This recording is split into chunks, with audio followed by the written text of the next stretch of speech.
Почитуван председателе на владата на Република Македонија, господин Зоран Заев, почитувани медиуми, имам таа чест и задоволство да денеска ви ја представам програмата за економски раст во Република Македонија.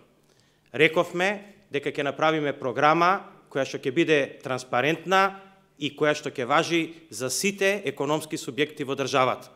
Точно тоа и го направивме и денеска ќе имате прилика да ја видите драфт верзијата на таа програма, која што после ова излагање ќе ја ставиме на јавна расправа во сите институции и заинтересирани субјекти во државата, да можат да ја коригираат, да ја разгледуваат, да ја критикуваат, за да можеме на крај ние да ја направиме таква каква што ќе биде добра за сите во Република Македонија и каде што ќе можеме да гарантираме дека ќе ги оствари своите цели. Прво и основно, во оваа програма е исклучена секаква дискреција.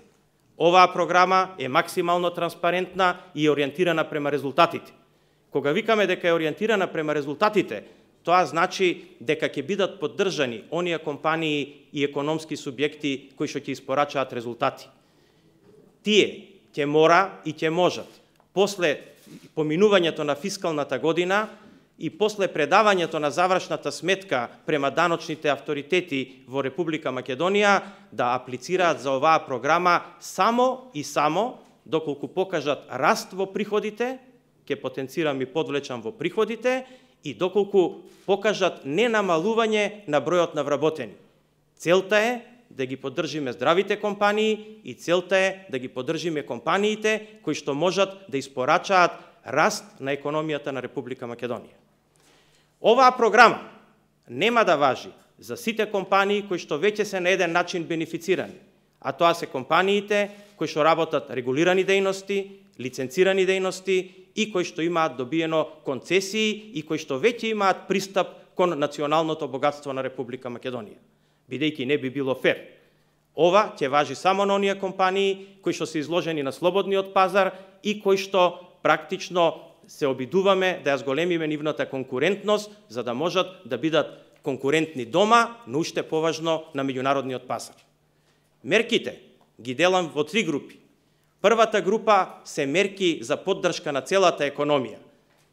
И тоа се мерки кои што ги опфаќаат сите економски субјекти без оглед на тоа дали имаат странски или домашни инвеститори, и тоа ги опфаќаат сите економски субјекти без оглед дали се наоѓаат во технолошко-индустријските развојни зони или надвор од нив. Втората група на мерки се дополнителни мерки на првата група, а тоа се мерки за извозно ориентираните компании за дополнителна стимулација на нивниот извоз. Зошто? Затоа што растењето на македонскиот бруто домашен производ е можен само ако извозот во него достигне некои 65 до 70% визави денешните 50 до 53% учество на извозот во домашниот бруто производ. И третата група на мерки се мерки насочени према малите и средни предпријатија, кои што цениме дека треба да бидат еден од основните генератори на развојот на македонската економија заедно со големите предпријатија. Практично, првата група на мерки се за сите компании, втората поддршка на извозно ориентираните компании и третата мерка за мали и средни предпријатија, но малите и средни предпријатија можат да ги користат и претходните две мерки. Сега, сосема накратко, ќе поминам низ мерките да ги објаснам. Мерките мораат да бидат со критериуми. Првата мерка, околу финансиска поддршка за нови странски директни инвестиции и домашни предпријатија кои ќе инвестираат во нови гринфилд и браунфилд инвестиции, е ново креирани работни места. Секоја компанија која што ќе прави гринфилд и браунфилд инвестиција и ќе отвори нови работни места, ќе биде поддржана само доколку даде плата 50% повисока од минималната плата во Република Македонија. Пластично објаснето, платите под 18.000 денара во моментот нема да бидат субвенционирани, ќе бидат субвенционирани платите над 18.000 денара и тоа со 10% од нето вредноста на платата ќе биде вратена према инвеститорот. И натаму ќе има пропорционален модел. Кој колку поголема плата ќе дава, ќе биде субвенциониран до 16%. Со тоа сакаме да ја отвориме спиралата на зголемување на просечната плата во Република Македонија и со тоа сакаме да придонесеме кон привлекување на инвеститори кои што навистина го ценат трудот на работниците и кои што се интернационални компании, кои што можат да практично понудат квалитетен развој не само за компанијата, него и за вработените и целосно за општеството.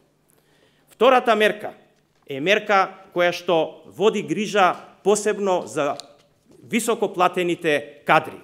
Ние го имаме проблемот во државата да високообразованите кадри, паметните, учени деца наши заминуваат од државата. Точно за нив ја креиравме специјално оваа мерка и оваа мерка кажува дека секој оној кој што ќе даде плата двојно повисока од просечната плата во Република Македонија ќе биде финансиран, односно ќе му бидат вратени 20% од таа плата. Пластично кажано, бидејќи просечната плата е нешто над 22.000 денара, секој оној што ќе даде плата на високо образован кадар 45.000 денара, ќе му бидат вратени 9.000 денара и него тоа ќе го кошта 36.000 денара, но како нето плата зборувам, но работникот, односно вработениот, кој што е високо образован, ќе добие 45.000 денара минимум. И така натакај пропорционално растејќи го овој износ во зависност од висината на платата.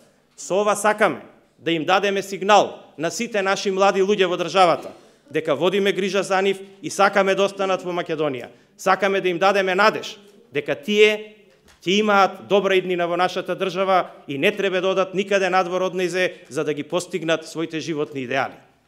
Следната мерка се однесува и е мерка за странските директни инвеститори. И таа мерка има за цел да го ја зголеми соработката на македонските компании со странските компании. За набавка на 10% од производните инпути од домашни фирми над просекот за последните 3 години, финансиската поддршка ќе изнесува 1% од вредноста на набавките.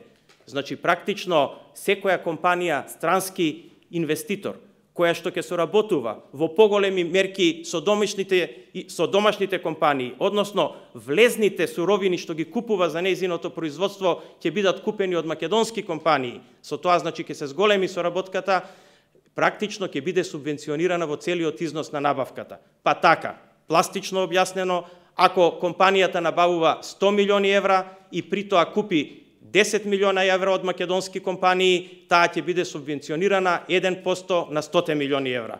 Практично, тоа е една помош и една гаранција дека тие ќе имаат интерес и ќе имаат, значи ќе бидат посветени во процесот на соработка со македонските компании. Посебна мерка во овие општи мерки за економијата ќе биде и мерката за формирање на развојни центри. Развојните центри ќе бидат од посебен интерес и тука државата ќе даде покривање на 20% од платите на директно вработените и 30% од вредноста на ново набавената опрема ќе биде вратена према инвеститорите доколку своите развојни центри ги префрлат во Македонија. Еве им порачуваме на сите инвеститори, например производител на автобуси, моментално автобусите ги произведува во Македонија, но ако се реши и развојниот центар да го префрли во Македонија, ние ќе ја дадеме дополнително оваа помош со цел повторно висококвалитетните, високообразованите кадри во државата да ги задржиме и да тие можат тука да ја гледаат својата иднина, а воедно да ја растат македонската економија и да го растат македонскиот бруто производ. Доста бевме обвинувани дека нема да имаме модел за специјални компании, големи компании, мултиетнички корпорации, интернационални корпорации кои што бараат tailor-made програми. Да, ќе имаме и такви, тоа се така наречени таргетирани инвестиции, но тие инвестиции можат, односно тие програми пак транспарентно ќе бидат објавени, но ќе можат да ги користат по критериум само интернационални компании кои што имаат над 1 милиарда евра приход во своите буџети. С компаниите кои што сте под ова ќе можат да бидат само во мерките кои што беа претходно кажани. Се разбира, тука не ги спомнавме постојните компании. Прашањето е што со сите останати компании во Македонија. Сите останати компании во Македонија ќе можат да ја користат, ќе ги користат мерките за креирање на работни места, исто како и странските, и мерките за запослување на високоплатен кадар, односно мерките на 1.1.1 и 1.1.2 од оваа програма. Значи, тие мерки ќе важат подеднакво за македонските компании кои што се надвор од технолошките и индустријски развојни зони. И, конечно, значи, пораст на вкупниот приход, финансиска поддршка, поврат на инвестициите направени во претходната година во висина од 10%. Но ова ќе може да го користат само компаниите кои што имаат вкупен приход, пораст на вкупниот приход во работењето во просек од последните 3 години. Значи, по-конкретно, станува збор дека секоја компанија која што ќе покаже раст во своите приходи и не намалување на бројот на вработени, таа ќе може да биде поддржана со 10% од вредноста на инвестициите кои што ги направила во претходната година, доколку приходот и порасне во споредба со просекот од претходните 3 години. Пластично објаснето, значи во завршната сметка, која што ќе биде предадена во февруари, а се однесува за фискалната 2017 година, доколку таа покаже раст на приходот во однос на просекот од 16, 15 и 14 година, таа компанија ќе може да побара 10% од инвестициите што ги направила во 2017 година да ја бидат вратени. Значи, практично, сите мерки се посветени кон резултати. Сите мерки државата ги исплаќа после постигнати резултати. И така ги поддржуваме компаниите и нивните собственици да средствата кои што ги заработуваат ги даваат према инвестициите и отварањето на инвестицијската спирала и према вработените со покачувањето на нивните плати, а државата ќе биде нивни партнер во сето тоа. Државата нема да биде партнер во зимањето на дивидендата, државата ќе биде само партнер во креирање на економската атмосфера и градењето на повисок буџет, кој што повторно ќе заврши во рацете на граѓаните. Последната мерка во оваа група на мерки ќе биде мерка која што се однесува за фирмите кои што ќе излезат од ликвидација или стечај. Секоја компанија која што ќе купи во регуларна извршна постапка компанија која што западнала во стечај или во ликвидација, после рестартирањето на таа компанија ќе може да рачуна на 10% поврат од тие средства. Или пластично кажано, ако имате компанија во стечај, чија опрема се продава и хали на лицитација преку извршител, компанијата која што ќе купи оваа компанија која што западнала во стечај, ќе може да побара 10% од вредноста по која што ја купила назад, но само доколку и после обновувањето на производниот процес во таа компанија. И затоа повторно ќе бидат поддржани само резултатите. Сега одиме на вториот столб на мерки. Вториот столб на мерки се мерки за поддршка на извозот. Тука практично имаме многу едноставни мерки и викаме дека фирмите кои ќе остварат годишен пораст на својот извоз за најмалку 5% од просекот од последните 3 години ќе добијат финансиска поддршка за покривање на 10% од директните дополнителни инвестицијски трошоци за остварување на тој пораст. Значи сега дополнително, доколку фирмата е извозно ориентирана и таа направи најмалку 5% зголемен извоз, во тој случај таа ќе може да побара дополнителни 10% од своите инвестиции. Па ако го задоволува првиот критериум, тоа ќе станат 20%. Но оваа вредност не може да биде поголема од 3% од зголемувањето на извозот.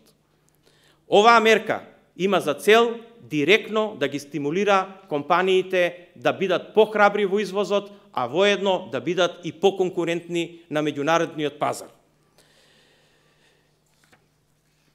Понатаму имаме поддршка за откривање и освојување на нови странски пазари и тука државата, без многу да должам, ќе биде партнер во посетата на саеми, патувања, организирања, значи, на одредени специјализирани B2B средби, но тука повторно само после постигнати резултати.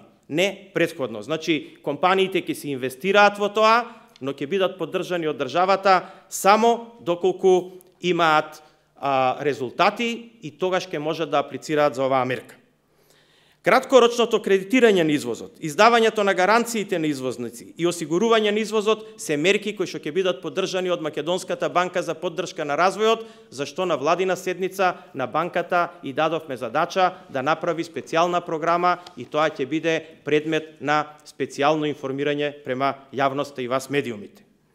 И конечно, третиот столб, тоа е поддршка на мали и средни предпријатија. Тоа е финансиска поддршка за покривање на 30% од директните трошоци, кои што не се однесуваат на плати и набавки од домашни јавни предпријатија, за разни мерки кои што на малите и средни компании им се потребни, за да можат да бидат поуспешни, а вие ги гледате на мониторот и ќе ги добиете нормално во пишана форма, а јас во прилог на времето нема сите да ги исчитам, но затоа ќе потенцирам само неколку. Например, изработка на нови модни колекции се однесува за текстилните индустрии. Ние имаме проблем, таму во најголем дел практично продаваме лон производство, скоро ниедна текстилна индустрија или малце од нив имаат своји модни колекции. Ние ќе градиме, значи ќе се потрудиме да им помогнеме на сите нив да направат сопствени брендови, да ангажираат дизајнери, да направат ревии и да направат све што е потребно да текстилната фабрика дојде до крајниот купувач, а не да произведува лон. Значи, ќе гледаме колку што можеме на таквите мали и средни предпријатија да им помогнеме повеќе. Имате изработка на нова амбалажа. Нашите компании имаат проблем со дизајнот, со амбалажата, сето това ќе биде опфатено со овие мерки. Мерките ги имате пред вас. Јас во прилог на времето нема да должам повеќе, само сосема кратко ќе кажам дека целта на овие мерки е да ја отвори инвестицијската спирала во Република Македонија. Тие мерки се поделени во 3 групи. Мерки кои што се однесуваат на целокупната економија, дополнителни мерки за извозно ориентираните компании и специјални мерки за малите и средни предпријатија. Мерките за мали и средни предпријатија се само за нив насочени, но овие предпријатија ќе можат да ги користат и претходните 2 групи на мерки. Важно е дека сите мерки се насочени према и странските и домашните инвеститори. Важно е дека сите мерки се само после постигнати резултати и предадена завршна сметка. И важно е дека сите овие мерки ќе бидат практично генератор на економскиот раст во Република Македонија, кој што очекуваме дека после нивното имплементирање ќе биде убрзан и дека резултатот од истото ќе можеме да го видиме сите во текот на следната година, а уште повеќе во текот на 2019 година. Само да повторам и да подвлечам дека ова е драфт верзија, која што следната недела на 2 јавни расправи ќе биде анализирана во владата на Република Македонија, каде што ќе бидете повикани и вие медиумите и сите чинители на економскиот живот во Републиката и во државата, а посебно ќе можете и сите ќе можат и вие медиумите, но уште повеќе чинителите на економскиот живот да дадат писмени предлози кои што ќе бидат земени во предвид. После таквата дебата, која што ќе трае 2 до 3 недели, оваа програма ќе биде преточена во владина програма за економски раст во Република Македонија и ќе биде имплементирана веднаш. Ви благодарам на вниманието и се извинувам ако тоа траеше, моето излагање траеше малце подолго, но мерките се навистина обсежни, тие можеби на прв поглед изгледаат многу на број, но тие се многу лесни за имплементација, а уште полесни за контрола. Ви благодарам на вниманието.